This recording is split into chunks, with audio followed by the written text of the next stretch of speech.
Mon frère m'a dit, tu ne seras jamais riche comme moi, alors voilà ce que j'ai fait à sa fête de fiançailles.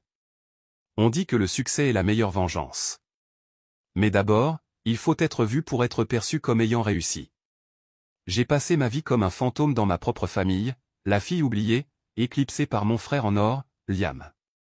Tu n'es pas faite pour la richesse, m'a-t-il dit ce soir de Thanksgiving, la laine chargée de bourbon, un sourire empreint de supériorité. Tu es trop molle. Je n'ai rien dit en chargeant le lave-vaisselle avec des assiettes encore chaudes du dîner célébrant sa dernière entreprise. Mes parents ne m'avaient même pas posé de questions sur le client à 6 chiffres que je venais de décrocher. Ils ne le faisaient jamais.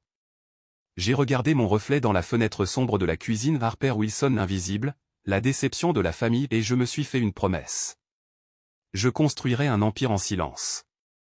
Je deviendrai quelqu'un qu'ils ne pourraient ignorer.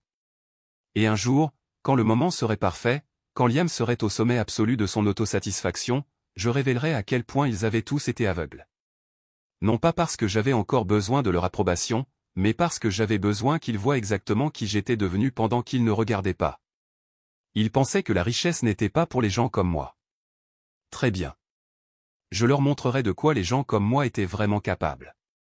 Juste avant que nous y revenions, j'aimerais savoir d'où vous regardez aujourd'hui. Et si vous appréciez ces histoires, assurez-vous d'être abonné car l'épisode spécial de demain est un épisode que vous ne voulez absolument pas manquer. J'ai toujours été doué pour être invisible. Pas à la manière des super-héros de bande dessinée, mais de cette façon qui rend les photos de famille gênantes quand quelqu'un se souvient enfin de vous y inclure. Grandir en tant que Harper Wilson signifiait vivre dans l'ombre immense projetée par mon frère, Liam. La famille Wilson avait un fils, et tout tournait autour de lui. Chaque conversation au dîner, chaque plan du week-end, chaque moment de fierté parentale, tout revenait à Liam. Mes parents n'avaient pas l'intention de créer ce déséquilibre. Du moins, je ne pense pas. Mais les intentions ne changent pas les résultats, et le résultat fut que je devins le fantôme de notre famille, présente, mais rarement vue. Je me souviens du jour où j'ai réalisé que cela n'allait pas changer. J'avais 12 ans, debout à côté de mon projet de foire scientifique sur les énergies renouvelables qui venait de remporter la première place. Mon ruban bleu me paraissait lourd dans mes mains alors que j'attendais mes parents près de l'entrée de l'école. Ils avaient 40 minutes de retard. Quand ils sont enfin arrivés en courant, les yeux de ma mère brillaient d'excitation, mais pas pour moi. « Harper, dépêche-toi. Liam vient de rentrer avec son trophée régional de football. Nous devons rentrer pour le dîner de célébration. » J'ai serré mon ruban plus fort. J'ai gagné la première place. Mon père a jeté un coup d'œil à mon projet, lui accordant un signe de tête superficiel. « C'est bien, ma chérie, mais c'est une affaire énorme pour ton frère. Il va aller loin. Tu devrais apprendre de lui. » Le trajet de retour à la maison fut rempli de bavardages sur le touchdown victorieux de Liam. Mon ruban gisait, oublié, sur la banquette arrière, et au moment où nous sommes arrivés à la maison, il était tombé par terre. Personne n'a remarqué que je ne l'avais pas rentré. Le lycée n'a fait qu'agrandir le fossé. Pendant que je me plongeais dans des cours d'informatique avancée et des compétitions de codage, Liam devenait le garçon en or de notre ville, capitaine de football, roi du bal de promo, et tout le tralala. Je voyais sa photo dans le journal local pendant que je construisais tranquillement ma première application dans ma chambre, les écouteurs sur les oreilles pour bloquer le son de mes parents s'extasiant sur sa dernière réussite en bas. « Harper est si différente », disait ma mère à ses amis autour d'un café. Je pouvais les entendre depuis la cuisine, où j'attrapais un encas avant de retourner à mon codage. Je ne comprends tout simplement pas ce qu'elle fait avec tous ces trucs informatiques. Pas très sociable, n'est-ce pas? Au moment où nous sommes arrivés à l'université, nos rôles étaient gravés dans le marbre, Liam, le performant, Harper, celle à qui on ne pensait qu'après. Les dîners de famille étaient des exercices d'invisibilité. Mes parents passaient la première heure à interroger Liam sur ses cours de commerce, ses stages, ses événements de réseautage. Puis, presque par obligation, quelqu'un se tournait vers moi. « Alors, qu'est-ce que tu fais exactement, Harper ?» demandait mon père, son ton suggérant que quoi que ce soit, cela ne pouvait pas être important. J'expliquais mon travail de développement de logiciels ou le codage en freelance que je faisais, seulement pour voir ses yeux devenir vitreux avant qu'il ne se retourne vers Liam avec un intérêt renouvelé. Le point de rupture est survenu pendant Thanksgiving, lors de ma dernière année d'université. J'étais restée silencieuse pendant la majeure partie du dîner, écoutant Liam se vanter de sa nouvelle idée de start-up, une application qui allait révolutionner les réseaux sociaux ou je ne sais quel mot à la mode il utilisait cette semaine-là. J'ai décidé, annonça mon père en tapotant son verre pour attirer l'attention, d'investir dans la nouvelle entreprise de Liam. Il est temps que nous mettions un soutien familial derrière tout ce potentiel. Ma mère frappa dans ses mains. C'est merveilleux, mon fils, l'entrepreneur. Je piquais dans ma purée de pommes de terre, ne disant rien. Je venais de décrocher mon plus gros client pour mon travail de consultante, mais je savais qu'il valait mieux ne pas en parler. Alors que tout le monde se levait pour passer au salon pour le dessert, mon père me tapota l'épaule. « Harper, aide ta mère à faire la vaisselle, veux-tu » Cette nuit-là, Liam m'a coincé dans la cuisine. Il s'appuya contre le comptoir, me regardant charger le lave-vaisselle.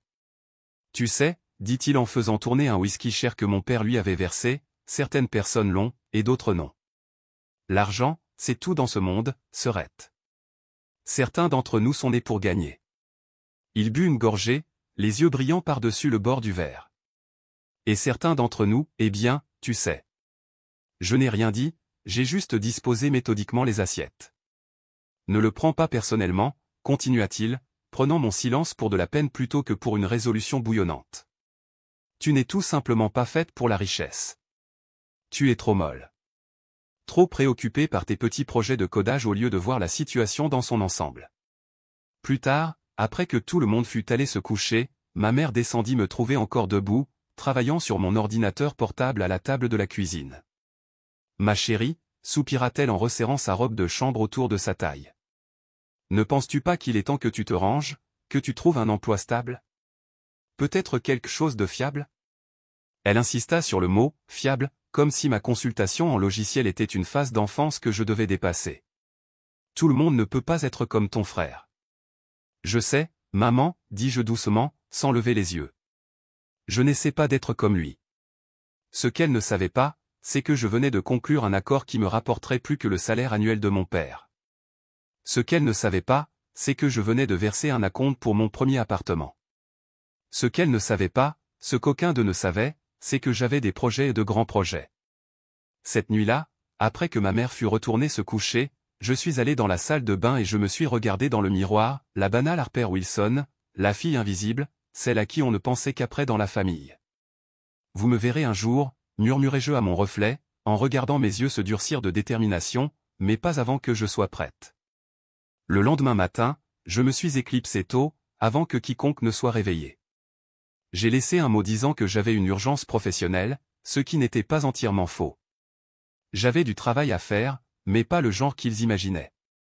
De retour dans ma petite chambre louée près du campus, j'ai sorti les papiers pour mon nouvel appartement.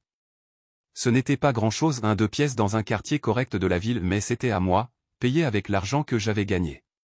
Pas d'argent de famille, pas de relations, juste du travail acharné et des compétences qu'ils n'avaient jamais pris la peine de remarquer. Les mots de Liam de la veille résonnaient dans ma tête, « Tu n'es pas faite pour la richesse ».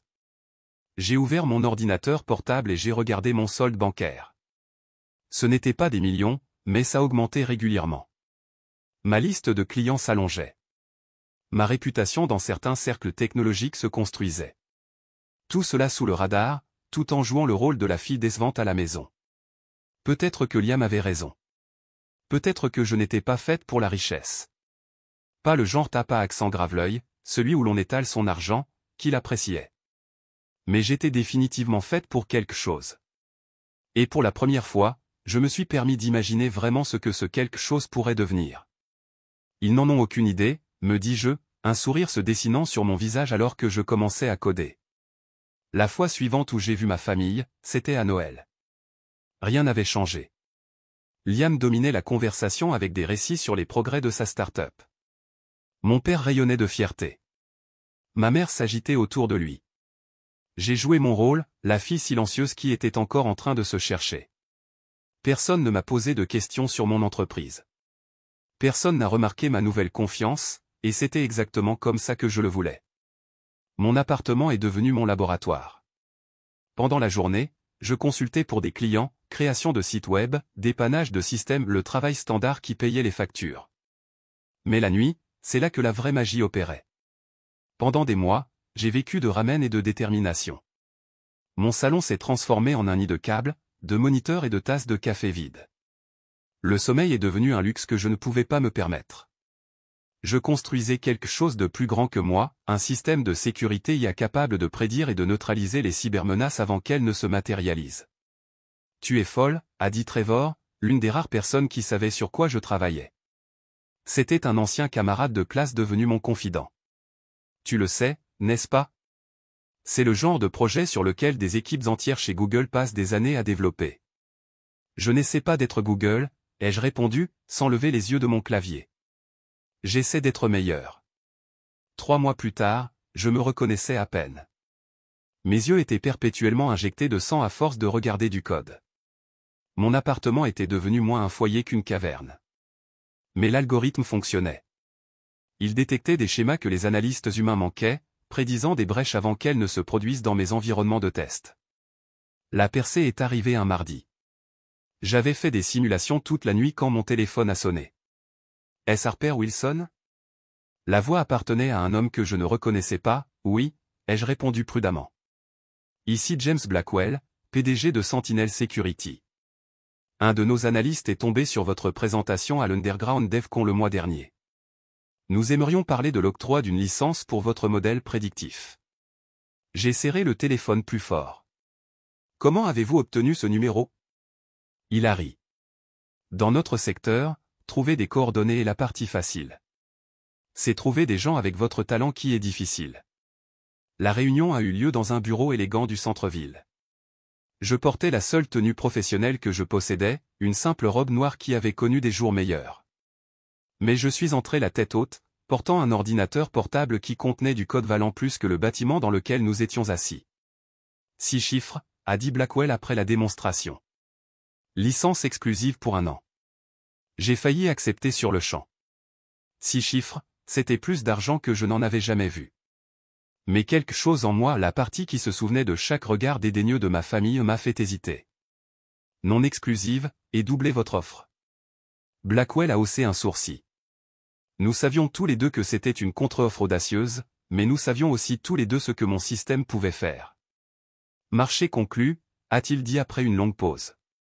J'ai signé les papiers cet après-midi-là. Le soir, j'étais debout dans mon appartement, regardant mon solde bancaire avec incrédulité. Plus d'argent que mes parents ne pensaient que je gagnerais en 5 ans, plus que ce que Liam avait levé pour sa start-up. Et je n'ai rien dit à personne. Au dîner de famille suivant, j'ai joué le même rôle que toujours. Quand on m'a interrogé sur mon travail, j'ai marmonné quelque chose sur des projets en freelance et j'ai rapidement changé de sujet. J'ai regardé Liam se vanter de réunions d'investisseurs. J'ai vu les regards fiers de mon père. J'ai senti les regards inquiets de ma mère. Harper, ma chérie, a-t-elle dit alors que j'aidais à débarrasser la table, ta cousine Amanda travaille dans ce grand magasin maintenant. Ils embauchent toujours si ça t'intéresse. J'ai juste souri. Je garderai ça à l'esprit, maman. Construire une entreprise en secret exigeait de la stratégie. Avec mon nouveau financement, j'ai loué un petit espace de bureau en ville sous un nom d'entreprise que personne ne relierait à moi. J'ai trié sur le volet une équipe, 3 brillants développeurs fraîchement sortis de l'université qui avaient été négligés par les grandes entreprises technologiques, un gourou du marketing qui croyait au travail plus intelligent plutôt que plus bruyant, et Evan Thompson. Evan était l'élément imprévisible. Dans la soixantaine, il avait été un pionnier de la cybersécurité avant que la plupart des gens ne sachent ce que c'était. Il avait fait fortune, l'avait perdue, l'avait refaite, puis s'était retiré des feux de la rampe pour encadrer la prochaine génération. La plupart des gens dans la tech pensaient qu'il avait pris sa retraite sur une île quelconque. Pourquoi moi, ai-je demandé lors de notre première rencontre, sincèrement déconcerté qu'une personne de son calibre rejoigne ma jeune entreprise. Il m'a étudié par-dessus ses lunettes de lecture. Parce que tu me rappelles moi, affamé, intelligente et avec quelque chose à prouver. Il s'est penché en avant. Et parce que ce que tu construis va changer l'industrie, si tu joues bien tes cartes. Evan est devenu plus qu'un membre de l'équipe. Il est devenu la figure paternelle que je n'avais jamais vraiment eue, celle qui comprenait réellement ce que je construisais et appréciait ce que je pouvais faire. Pendant ce temps, la start-up de Liam battait de l'aile. J'en ai entendu parler par les commérages familiaux et les nouvelles occasionnelles de l'industrie. Son application initiale n'avait pas réussi à prendre. Il avait pivoté 2 fois, mais sur les réseaux sociaux et lors des réunions de famille, tout cartonnait, encore et, dépassait les attentes. Il conduisait une voiture qu'il ne pouvait pas se permettre et vivait dans un loft qui épuisait ses ressources décroissantes. Nos parents continuaient de le soutenir financièrement et émotionnellement. J'écoutais mon père parler de problèmes de trésorerie temporaire et regardais ma mère défendre approche visionnaire, de Liam qui avait juste besoin de temps pour mûrir. Sous la direction d'Evan, j'ai commencé à m'étendre au-delà des logiciels de sécurité. Nous avons acquis une petite entreprise d'analyse de données qui complétait notre technologie de base, puis une start-up d'apprentissage automatique avec des brevets prometteurs mais des problèmes de trésorerie. Chaque acquisition était structurée par le biais de sociétés écrans. Chaque succès était gardé secret du public. J'opérais sous un pseudonyme commercial, assistais rarement à des événements de l'industrie, et quand je le faisais, je restais en arrière-plan. Puis l'occasion s'est présentée. Titan est sur le marché, m'a dit Evan un matin, en déposant le dossier sur mon bureau. Il ne le publie pas, mais il recherche des acheteurs discrets. J'ai parcouru les chiffres. Titan était une entreprise de sécurité de taille moyenne avec une excellente technologie mais des pratiques commerciales obsolètes. Il valait 3 fois ce que nous avions en liquidité. Nous ne pouvons pas nous le permettre, ai-je dit. Non, a convenu Evan. Mais nous le pourrions avec les bons investisseurs. Je ne veux pas d'argent extérieur, ai-je dit fermement. À la minute où nous faisons entrer du capital risque, nous perdons le contrôle. Evan a souri, ce regard malicieux qu'il avait quand il était sur le point de m'apprendre quelque chose. Qui a parlé de capital risque? 2 jours plus tard, j'ai découvert que Liam était temps pour parler pour acquérir Titan Tech. Avec l'argent de nos parents et quelques investisseurs désespérés, il le positionnait comme son grand retour. Il n'en avait pas assez, mais il était proche. L'acquisition légitimerait sa réputation commerciale et lui donnerait le point d'ancrage dont il avait besoin. Je me suis assise dans mon bureau tard cette nuit-là, regardant les modèles financiers. Nous pouvions faire une offre. Cela nous mettrait à rude épreuve, mais nous pouvions le faire. La question était, devrions-nous? Il ne s'agit pas de ton frère, a dit Evan, lisant en quelque sorte dans mes pensées alors qu'il me tendait un café. N'est-ce pas? Non, il s'agit de savoir si Titan Tech correspond à notre stratégie. Si c'est le cas, nous agissons. Sinon, nous laissons tomber. Les affaires ne sont pas personnelles. Mais c'était ça, le problème avec la famille. Les affaires sont toujours personnelles. J'ai fait l'offre le lendemain, tout en espèces, sans condition de financement. Nous avons vidé nos réserves, mobilisé nos actifs et tout mis en jeu. C'était agressif, audacieux et légèrement terrifiant. Titan Tech a accepté en quelques heures. La même semaine, j'ai rencontré Léo. Il ne faisait pas partie du plan. Il était juste l'analyste financier qui n'arrêtait pas de m'envoyer des questions pertinentes sur nos dépôts publics, les rares que nous ne pouvions éviter. Après le 3e email, j'ai accepté de le rencontrer pour un café, m'attendant soit à un demandeur d'emploi, soit à un espion industriel. Ce que j'ai trouvé à la place, c'est quelqu'un d'une franchise rafraîchissante. Il voyait clair à travers les sociétés écrans. Il avait relié des points que peu d'autres pouvaient relier. Et, plutôt que d'être impressionné par lui-même, il semblait impressionné par moi. Vous avez construit quelque chose de remarquable, a-t-il dit, complètement sous le radar. Est-ce la partie où vous me menacez de tout révéler si je ne vous embauche pas, ai-je demandé, à moitié en plaisantant. Il a ri, sincèrement amusé. Non, c'est la partie où je vous invite à dîner parce que je vous trouve fascinante. L'entreprise que vous avez bâtie est impressionnante, mais je soupçonne que la femme derrière l'est encore plus. Léo est devenu mon confident, puis mon ami intime, puis quelque chose de plus. Contrairement à quiconque dans ma vie, il ne s'attendait jamais à ce que je sois moins que ce que j'étais. Il n'a jamais eu besoin que je me rabaisse pour faire de la place à son ego. En fait, il semblait se délecter de me voir devenir plus puissante, plus confiante. Votre famille, a-t-il demandé un soir alors que nous travaillions tard dans mon bureau, savent-ils ce que vous avez construit ici? J'ai secoué la tête, continuant à examiner les contrats. Allez-vous jamais leur dire? J'ai levé les yeux alors. Un jour. Quand cela signifiera quelque chose. Léo n'a pas insisté. C'était l'une des choses que j'aimais chez lui.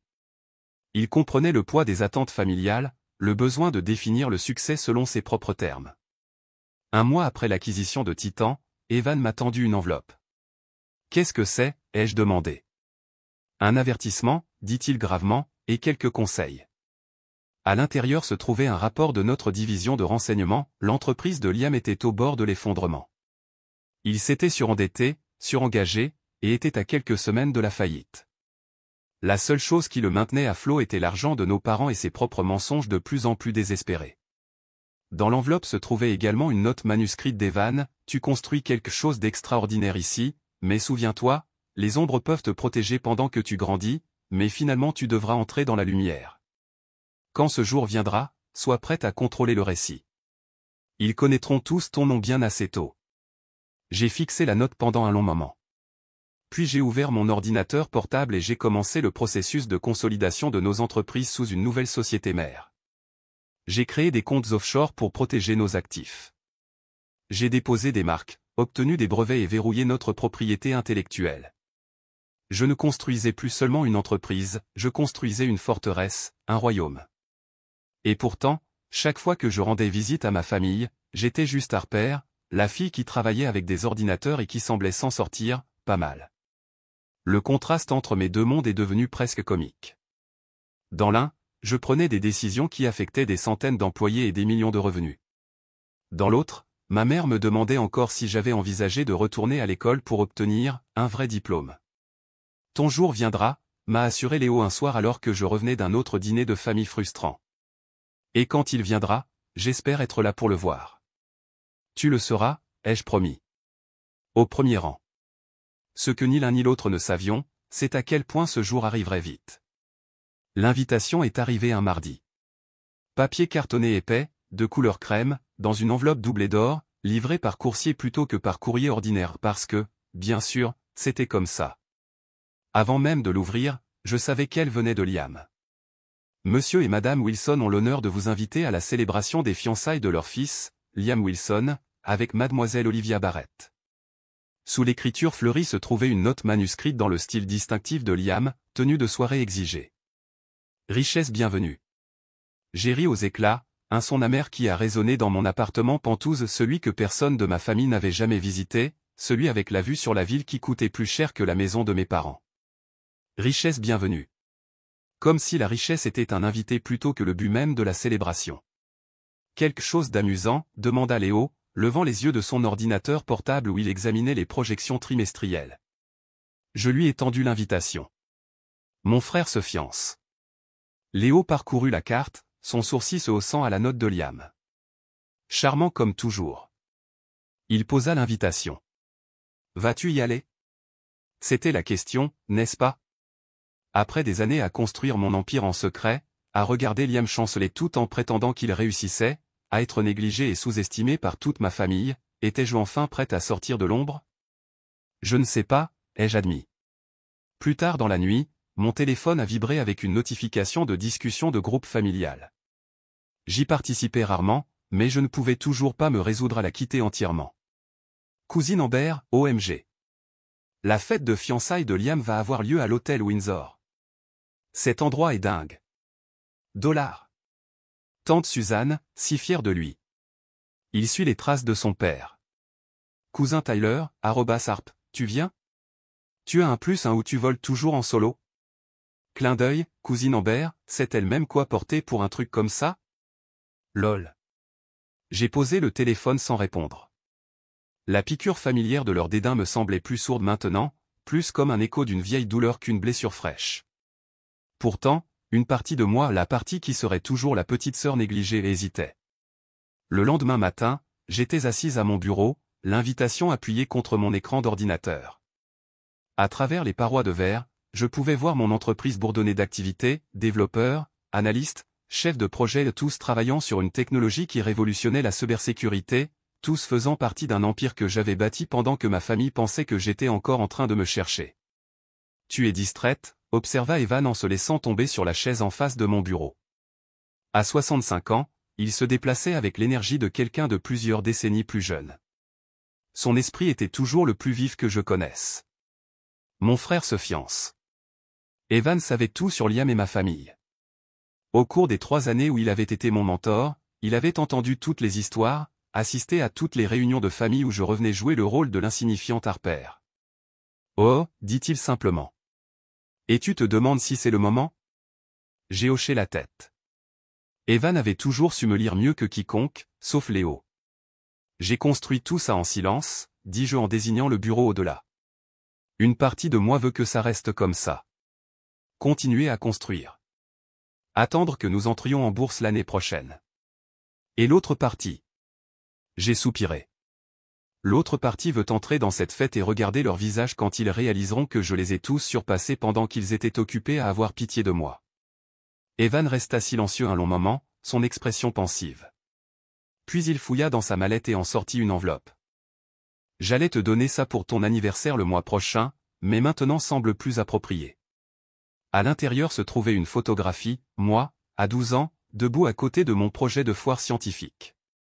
Sur la photo, j'étais seul, aucune famille ne se pressait pour célébrer. Mais mes yeux brillaient de fierté, de certitude, de la connaissance que j'avais construit quelque chose de valable. Au bas, Evan avait écrit de son écriture précise, « Il est temps de prendre ta place ». J'ai regardé la photo, sentant quelque chose changer en moi. Toutes ces années, j'avais été tellement concentré à leur prouver qu'ils avaient tort que j'avais oublié de revendiquer mon droit d'exister dans leur monde. J'avais joué selon leurs règles, reste petite. Reste silencieuse. Ne fais pas d'ombre à Liam. Peut-être était-il temps de jouer selon les miennes. Merci, dis-je en remettant soigneusement la photo dans son enveloppe. Cet après-midi-là, j'ai quitté le bureau tôt, chose que je faisais rarement, et je suis allé faire du shopping. Pas dans les boutiques habituelles où les cadres pressés achètent leur tenue de travail, mais dans les magasins haut de gamme que j'évitais normalement, bien que je puisse me les permettre depuis des années. La robe que j'ai choisie était bleu nuit, élégamment coupée, subtilement chère, de cette manière que seuls les vraiment riches peuvent reconnaître. Elle n'était pas tapa accent grave l'œil. Elle ne criait pas pour attirer l'attention. Elle déclarait simplement sa valeur avec une confiance tranquille. Ensuite, j'ai visité un concessionnaire automobile. La berline que je conduisais était pratique, fiable et complètement quelconque, parfaite pour mon existence discrète. La voiture de luxe élégante, en édition limitée, que j'ai choisie n'était rien de tout cela. C'était une déclaration. Est-ce trop, ai-je demandé à Léo ce soir-là, en lui montrant mes achats. Est-ce que je fais ça pour les mauvaises raisons? Léo considéra sérieusement la question, comme il le faisait pour toutes les questions. C'était l'une des choses que j'aimais chez lui. Il ne rejetait jamais mes préoccupations ni n'offrait de réassurances complaisantes.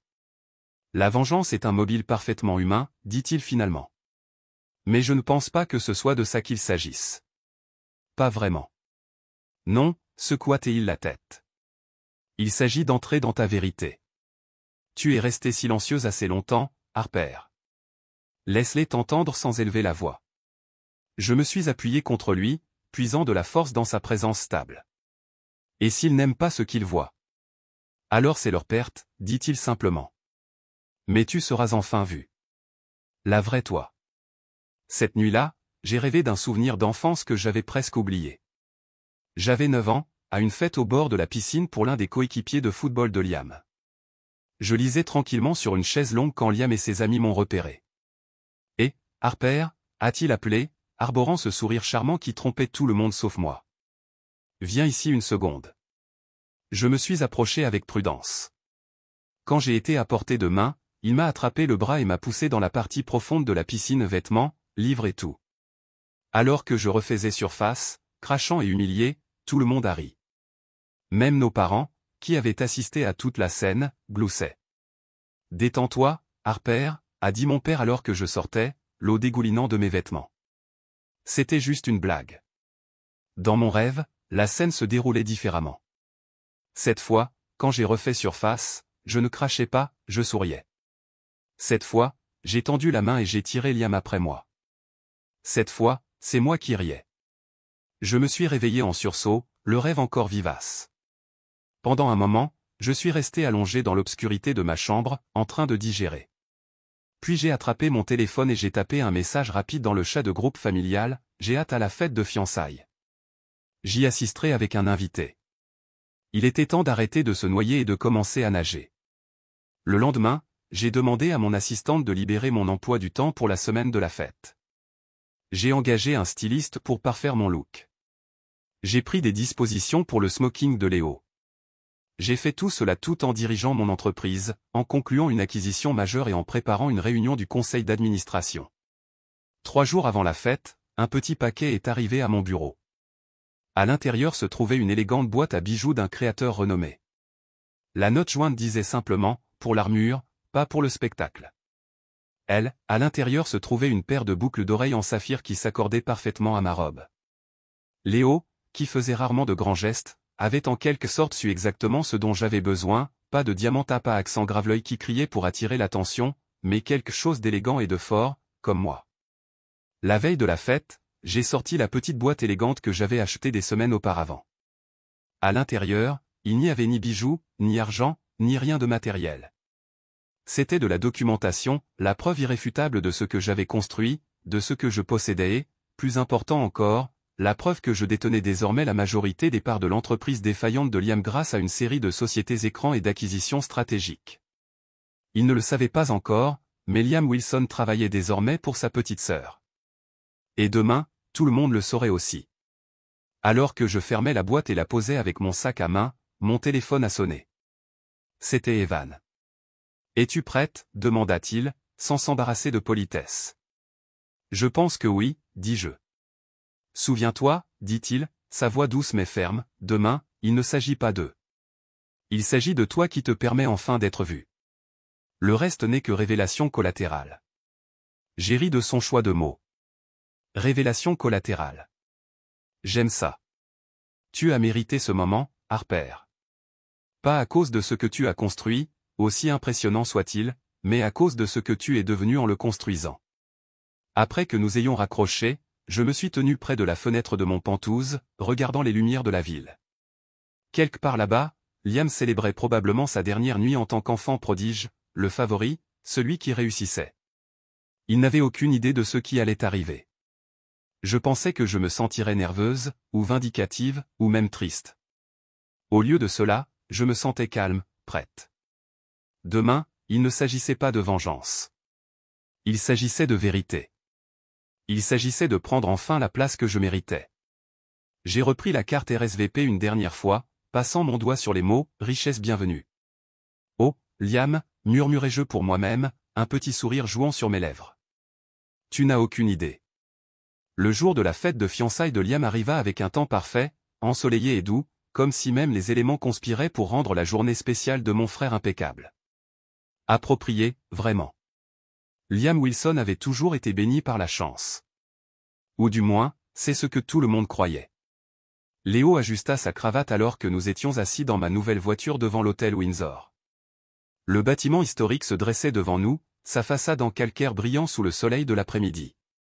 Des valets en uniformes impeccables s'affairaient, garant des véhicules de luxe qui coûtaient probablement plus cher que le salaire annuel de la plupart des gens. Des doutes, demanda Léo, remarquant mon hésitation. J'ai lissé la soie de ma robe bleu nuit et touché les boucles d'oreilles en saphir qu'il m'avait offertes. Pas des doutes. Juste en train de réaliser. C'est le moment où tout change. Il me serra la main. Souviens-toi, quoi qu'il arrive là-dedans, tu as déjà gagné. Ce n'est qu'une formalité. J'ai hoché la tête, pris une profonde inspiration et suis sorti alors que le valet ouvrait ma portière. Les yeux du jeune homme s'écarquillèrent légèrement devant ma voiture, une édition limitée qui n'avait été commercialisée qu'auprès d'acheteurs sélectionnés.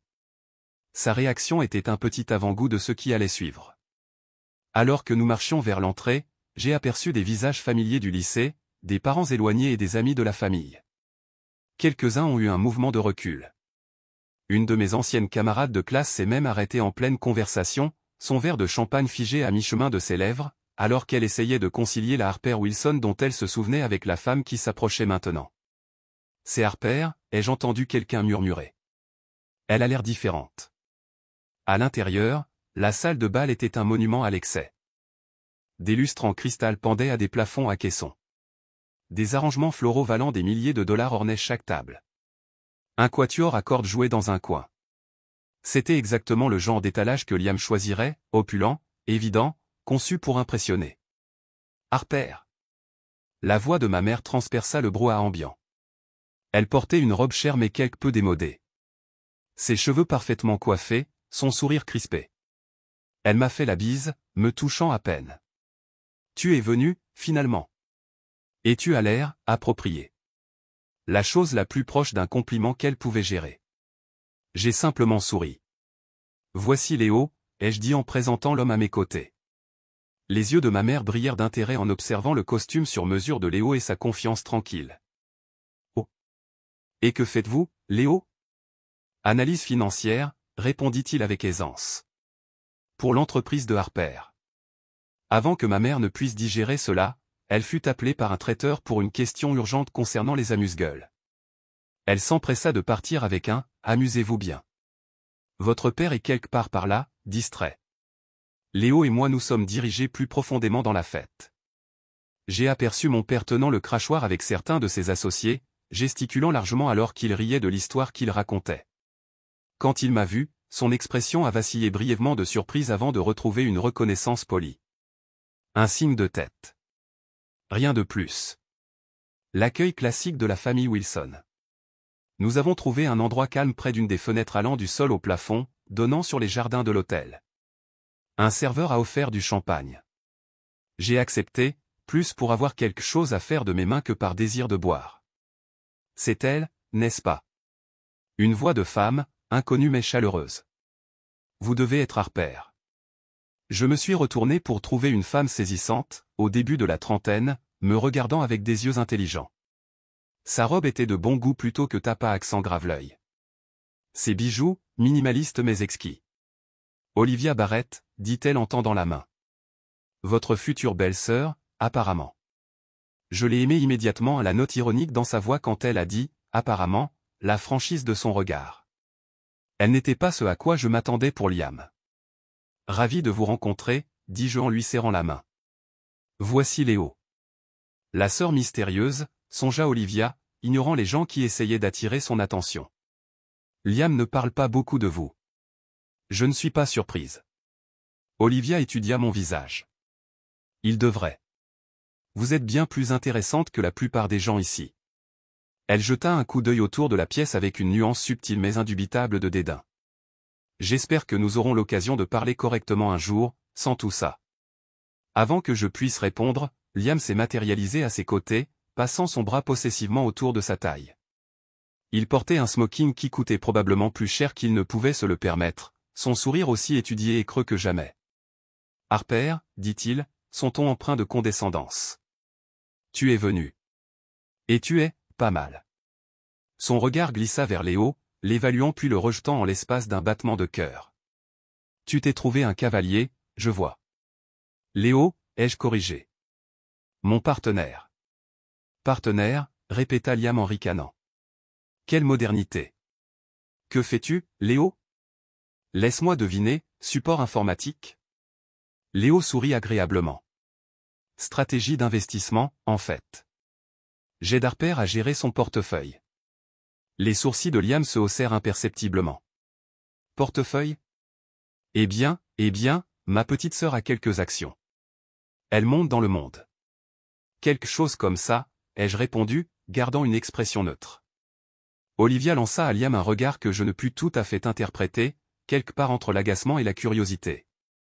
Il ne le remarqua pas ou choisit de l'ignorer. Eh bien, profitez du champagne, dit Liam. C'est du bon. 1200$ la bouteille. Il cligna de l'œil. Certains d'entre nous peuvent se permettre les bonnes choses. Alors qu'il entraînait Olivia, je l'entendis murmurer, était-ce nécessaire? Sa réponse se perdit dans la foule. L'heure suivante s'écoula dans un flot de conversations superficielles et de curiosités à peine dissimulées. Je me déplaçais dans la fête avec Léo à mes côtés, répondant aux questions de parents qui me trouvaient soudain digne d'intérêt maintenant que j'étais bien habillé et accompagné d'un homme séduisant. Que fais-tu exactement, Harper? Demanda tante Suzanne, ses yeux errant vers les saphirs à mes oreilles. Sécurité logicielle, ai-je répondu. Oh, dit-elle, clairement déçue par la réponse banale. Ça marche bien pour toi. Ça paie les factures.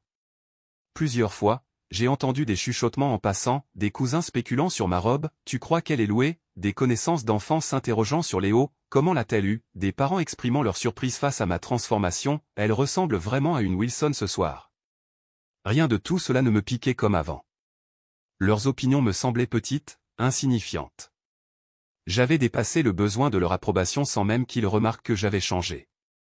À 19h précise, un carillon retentit dans la salle de bal. Le quatuor à cordes se tut. Tous les yeux se tournèrent vers la petite scène où Liam se tenait maintenant, microphone à la main, Olivia à ses côtés, l'air poliment attentif sinon entièrement à l'aise. Amis, famille, estimés collègues, commença Liam, sa voix portant cette chaleur artificielle qu'il avait perfectionnée au fil des années passées à être le centre de l'attention. Merci à tous d'être venus célébrer Olivia et moi alors que nous entamons ce nouveau chapitre. Il se lança dans un discours sur l'amour, le partenariat et les visions partagées pour l'avenir. Cela sonnait répété, générique, comme quelque chose qu'il aurait copié d'un site web sur les meilleurs discours de fiançailles. Le sourire d'Olivia resta figé, bien que ses yeux se dirigeassent occasionnellement vers la sortie, comme si elle calculait la distance. Puis, le ton de Liam changea. Comme beaucoup d'entre vous le savent, j'ai toujours été un fervent partisan de l'ambition, de la fixation d'objectifs et de leur réalisation, de la construction de quelque chose de significatif. Mon père hocha la tête avec approbation depuis sa place près du devant. Ma mère rayonnait. Le succès n'est pas un accident, continua Liam. C'est un choix, une décision quotidienne d'exceller là où d'autres se contentent de la médiocrité. Un gloussement entendu parcourut la foule. Plusieurs amis de Liam levèrent leur verre en signe d'accord. Certains d'entre nous sont simplement faits pour réussir, pour bâtir des empires, pour créer richesse et influence. Le regard de Liam balaya la pièce avant de se poser brièvement, mais sans équivoque, sur moi. Et certains, eh bien, certains restent simplement moyens. Plus de rire, plus fort cette fois. Mes parents ne se joignirent pas, mais ils sourirent avec indulgence, comme ils le faisaient toujours quand Liam dépassait les limites. La main de Léo trouva la mienne, la serrant doucement. Je lui rendis sa pression mais gardai une expression neutre. Ce n'était pas le moment. Pas encore. À ma magnifique fiancée, Liam leva son verre, qui a eu la sagesse de choisir un gagnant. Les applaudissements remplirent la pièce alors qu'il embrassait Olivia. Si quelqu'un remarqua sa posture légèrement raide ou la façon dont son sourire n'atteignait pas ses yeux, il n'en fit aucun commentaire. Alors que les applaudissements s'estompaient, les gens recommencèrent à se mêler. Des serveurs circulaient avec du champagne frais.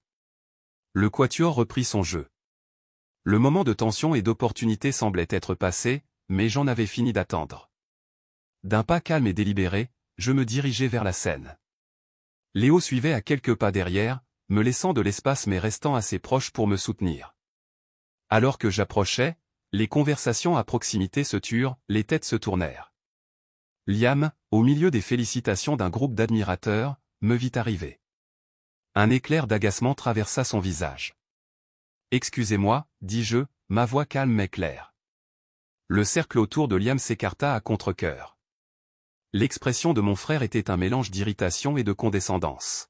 « Quelque chose à ajouter, Serette ?» demanda-t-il, son ton indiquant clairement qu'il n'attendait rien de valeur.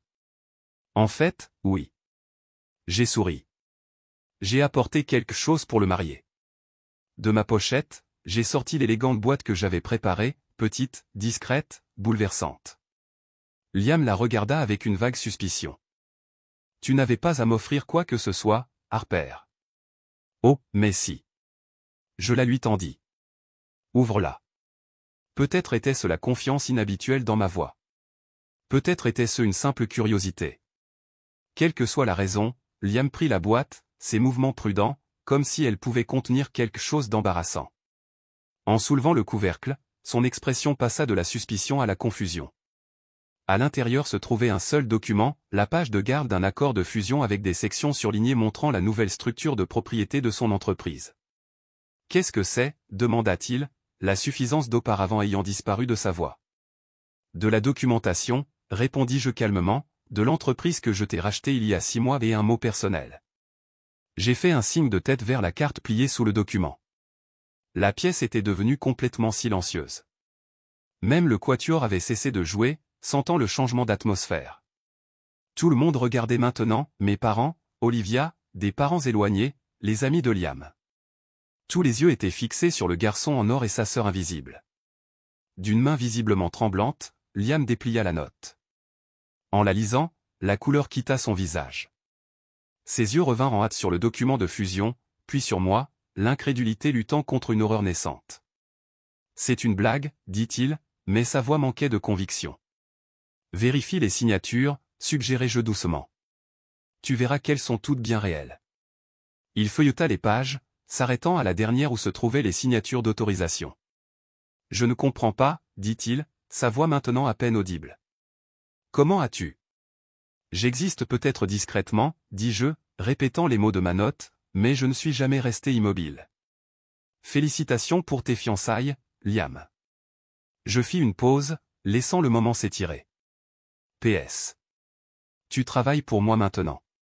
Le silence qui suivit fut absolu. On aurait pu entendre une bulle de champagne éclater. Puis Olivia, de toutes les personnes, laissa échapper un petit rire surpris. Elle se couvrit rapidement la bouche, mais ses yeux brillaient de ce qui ressemblait étrangement à de l'approbation. Et c'est ainsi que la façade soigneusement construite de la vie de Liam Wilson commença à se fissurer. Le silence ne dura que quelques secondes avant que la pièce n'explose. Des halètements, des murmures. Bradley, l'ami proche de Liam, cria fort, « Qu'est-ce que c'est que ce bordel ?» Quelqu'un laissa tomber un verre, le fracas à peine audible par-dessus la marée montante des voix. Liam lui-même semblait figé, les documents serrés dans sa main, son visage un masque de choc et de fureur. Il fit un pas en arrière, manquant de trébucher. « C'est impossible, réussit-il enfin à dire. Tu mens. Tu n'es qu'une développeuse de logiciels junior, la sœur silencieuse qui n'allait nulle part, celle qui n'était pas faite pour la richesse, ai-je terminé pour lui. J'ai souri. Vérifie tes emails. La notification officielle des changements de direction est partie il y a 1 heure. Ma mère se fraya un chemin à travers la foule, sa coiffure parfaite maintenant légèrement défaite, son expression égarée. Harper, qu'as-tu fait? Exigea-t-elle, sa voix stridente.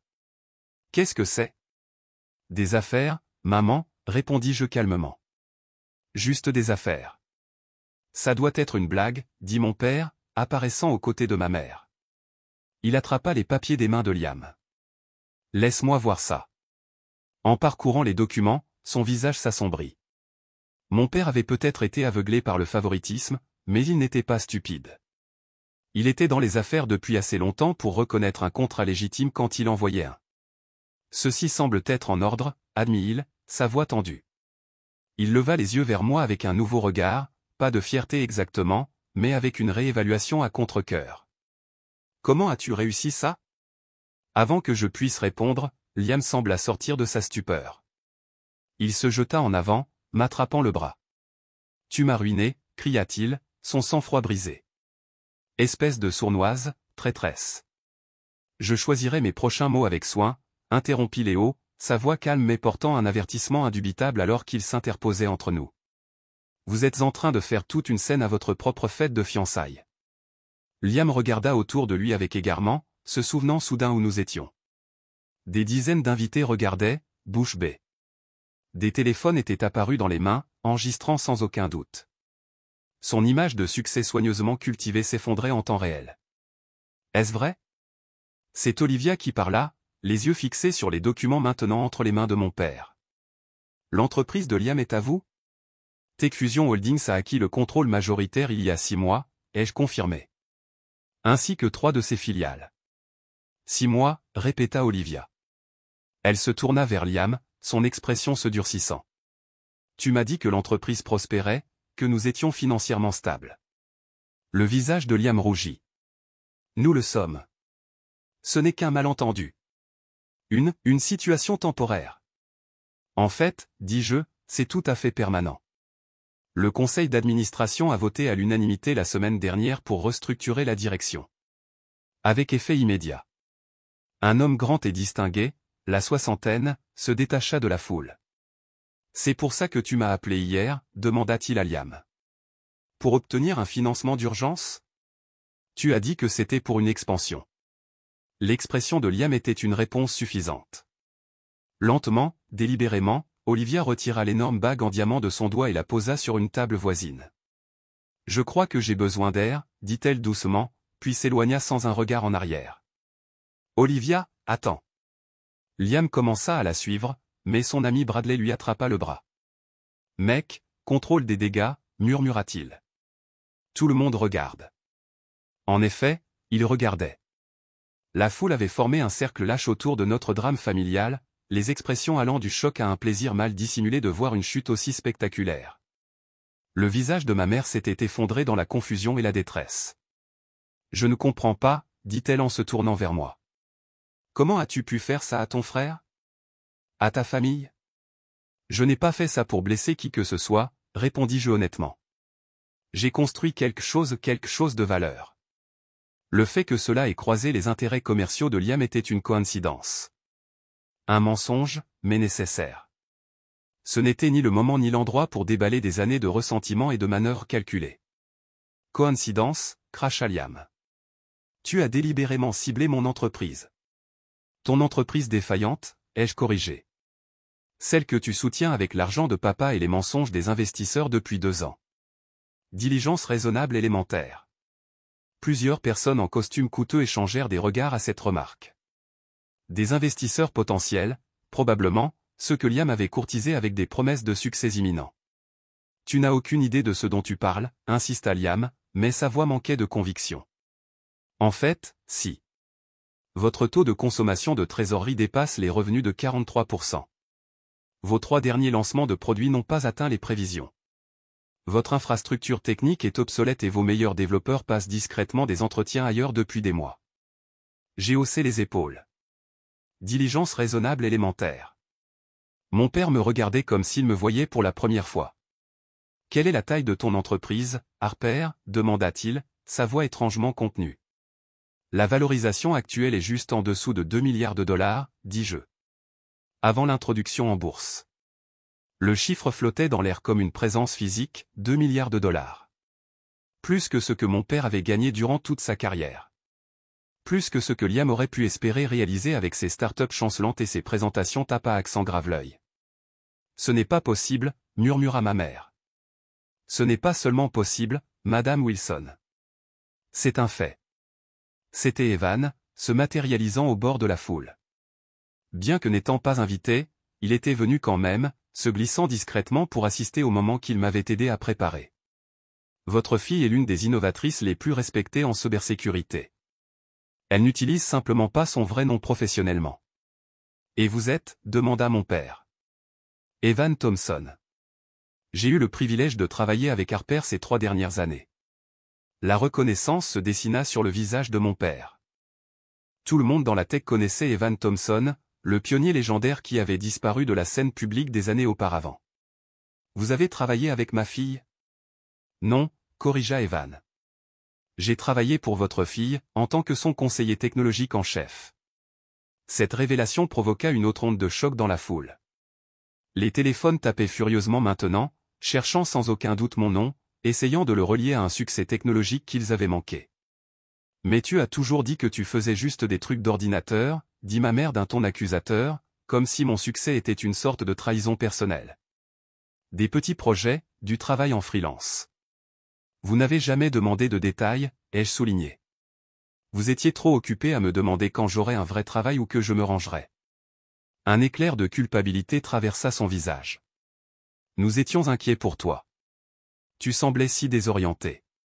J'avais une direction, dis-je doucement. Ce n'était juste pas la direction que vous valorisiez.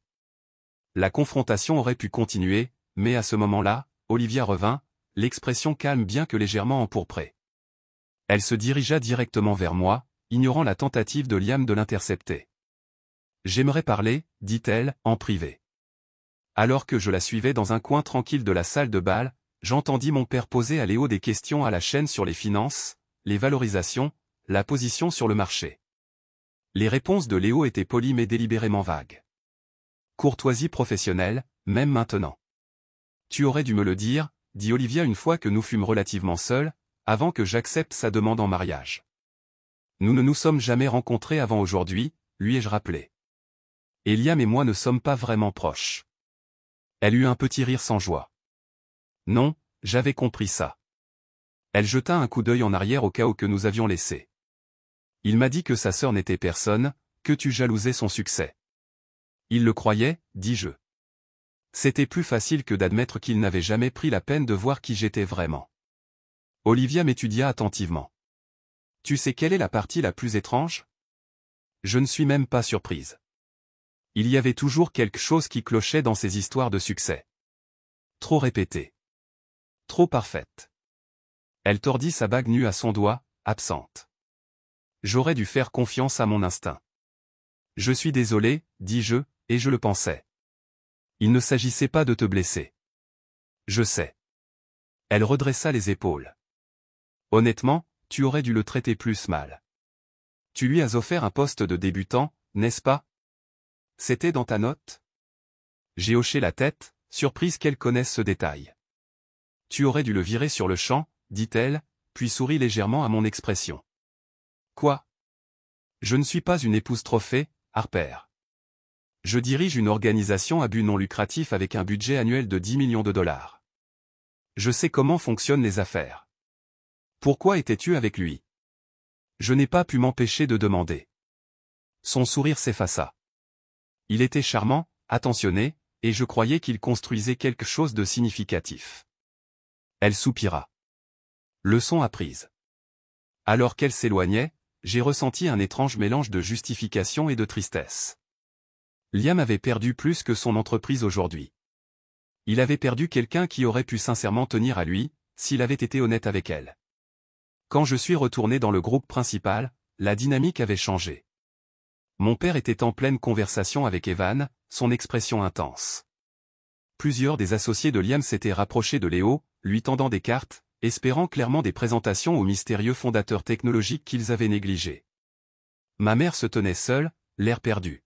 « Maman » dis-je doucement en m'approchant d'elle. Elle se tourna, les yeux pleins de larmes non versées. « Pourquoi ne nous as-tu pas dit » demanda-t-elle, sa voix faible. « Tout ce temps ? M'aurais-tu cru » demandai-je. Ou m'aurais-tu dit que j'exagérais, que je devrais apprendre de l'exemple de Liam? Son silence était une réponse suffisante. Je n'avais pas besoin de tes louanges, lui dis-je. J'avais juste besoin que tu me voies. Vraiment me voies. Pas comme l'ombre de Liam ou la fille qui ne correspondait pas tout à fait à tes attentes. Je te vois maintenant, murmura-t-elle. Je suis désolé que tout cela ait été nécessaire. Ce n'étaient pas des excuses complètes.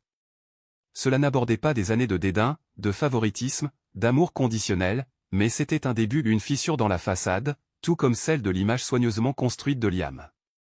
En parlant de Liam, il s'était retiré au bar, entouré d'un cercle d'amis de plus en plus réduit.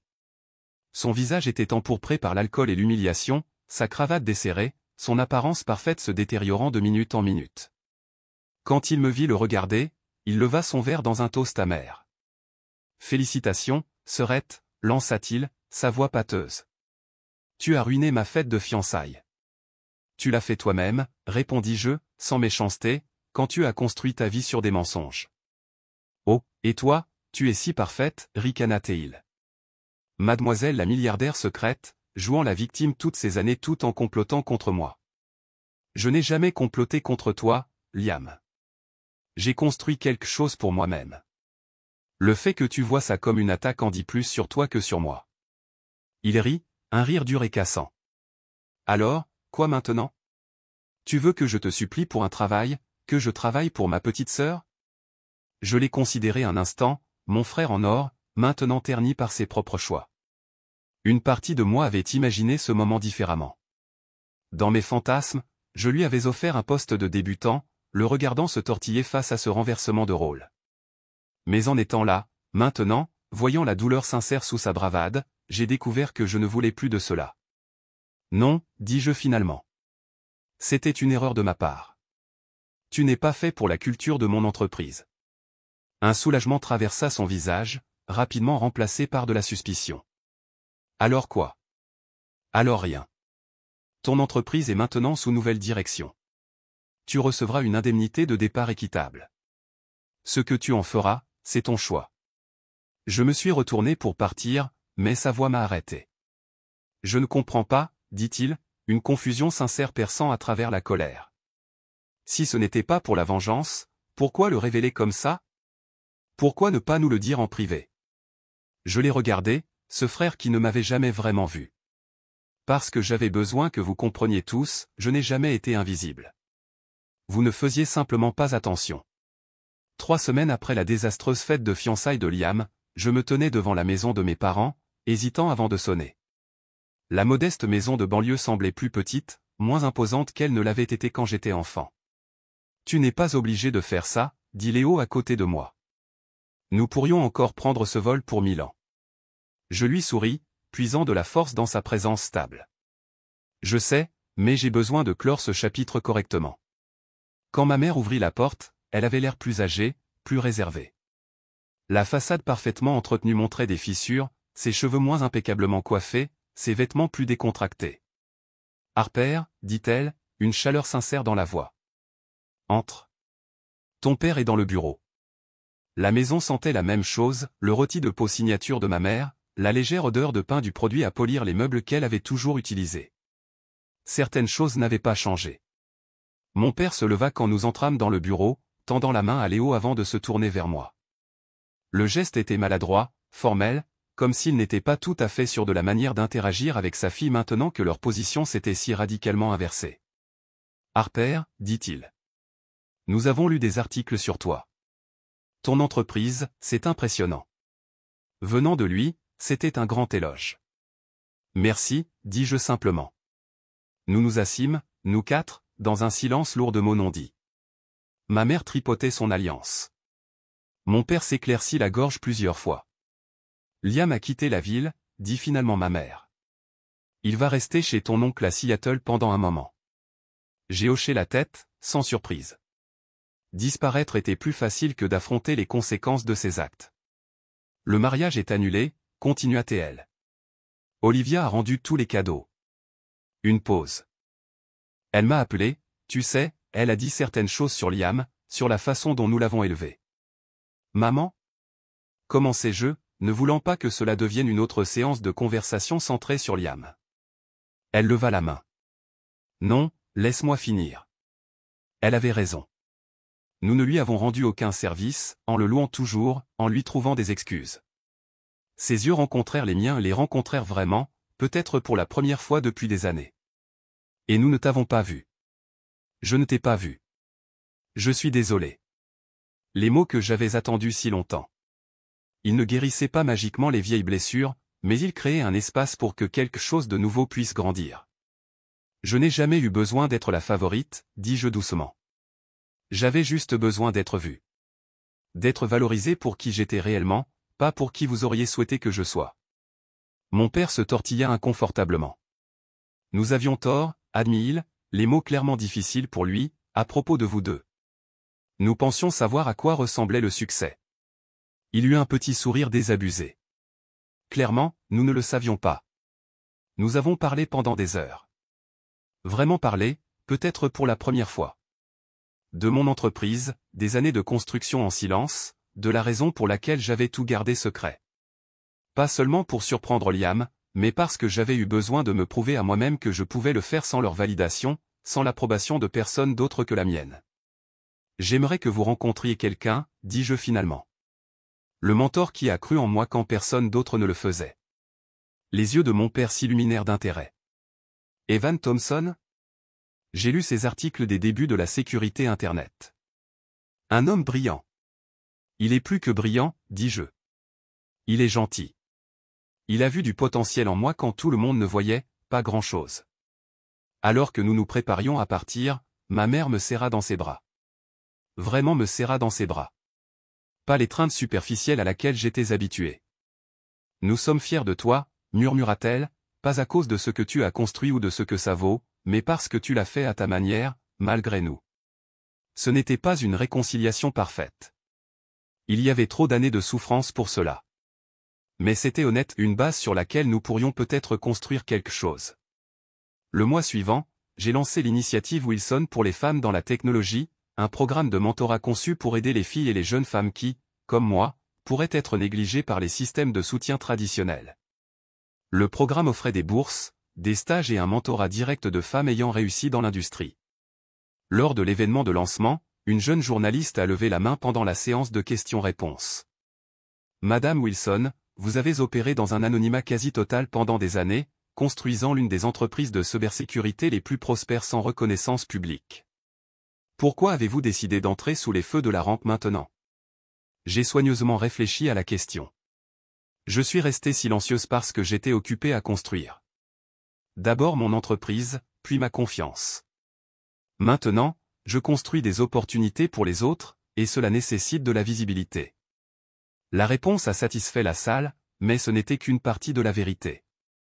La vérité complète était plus complexe, il s'agissait de trouver la paix avec ma propre histoire, de réaliser que l'invisibilité avait rempli son rôle mais ne me servait plus, ni les personnes que je voulais aider. Après l'événement, une femme s'est approchée de moi, quelqu'un de vaguement familier de mon enfance. Harper? C'est moi, Jessica Winters. Nous étions dans le même club de sciences au collège. Le souvenir m'est revenu.